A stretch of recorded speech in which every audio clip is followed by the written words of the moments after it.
Hello, I'm Severin Suzuki speaking for ECHO, the Environmental Children's Organization. We're a group of 12 and 13-year-olds trying to make a difference. Vanessa Seti, Morgan Geisler, Michelle Quigg, and me. We've raised all the money to come here ourselves, to come 5,000 miles to tell you adults you must change your ways. Coming up here today, I have no hidden agenda. I am fighting for my future. Losing my future is not like losing an election or a few points on the stock market. I am here to speak for all generations to come. I am here to speak on behalf of the starving children around the world whose cries go unheard.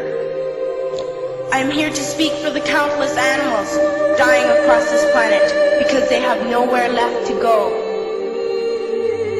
I am afraid to go out in the sun now because of the holes in our ozone. I am afraid to breathe the air because I don't know what chemicals are in it.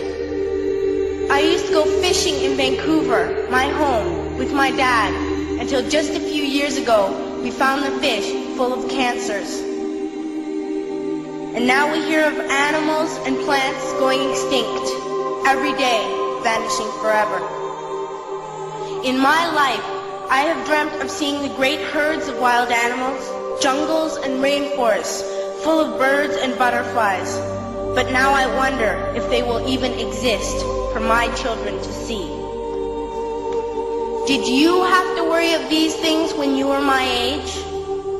All this is happening before our eyes, and yet we act as if we have all the time we want and all the solutions. I'm only a child and I don't have all the solutions. But I want you to realize, neither do you. You don't know how to fix the holes in our ozone layer. You don't know how to bring the salmon back up a dead stream. You don't know how to bring back an animal now extinct. And you can't bring back the forest that once grew where there is now a desert. If you don't know how to fix it, please stop breaking it.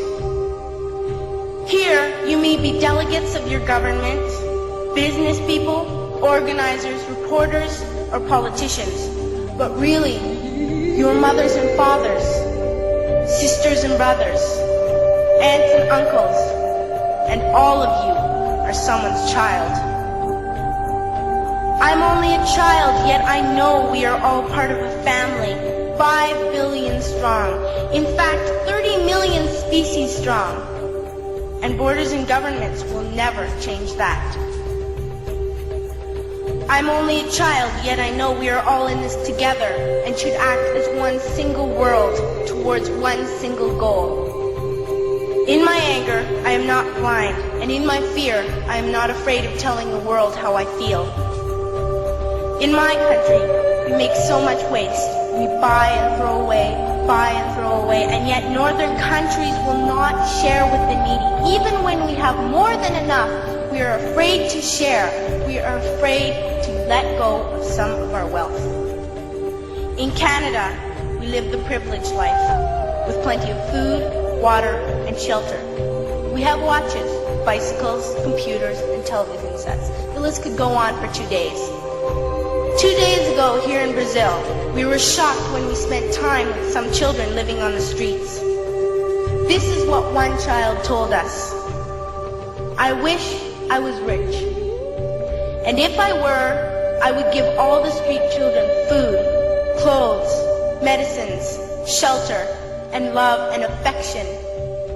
If a child on the streets who has nothing is willing to share, why are we who have everything still so greedy?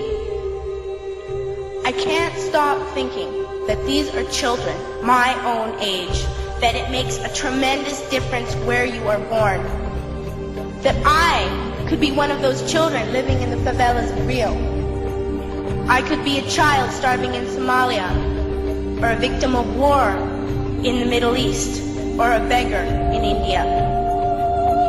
I am only a child, yet I know if all the money spent on war was spent on finding environmental answers, ending poverty, and finding treaties what a wonderful place this earth would be. At school, even in kindergarten, you teach us how to behave in the world.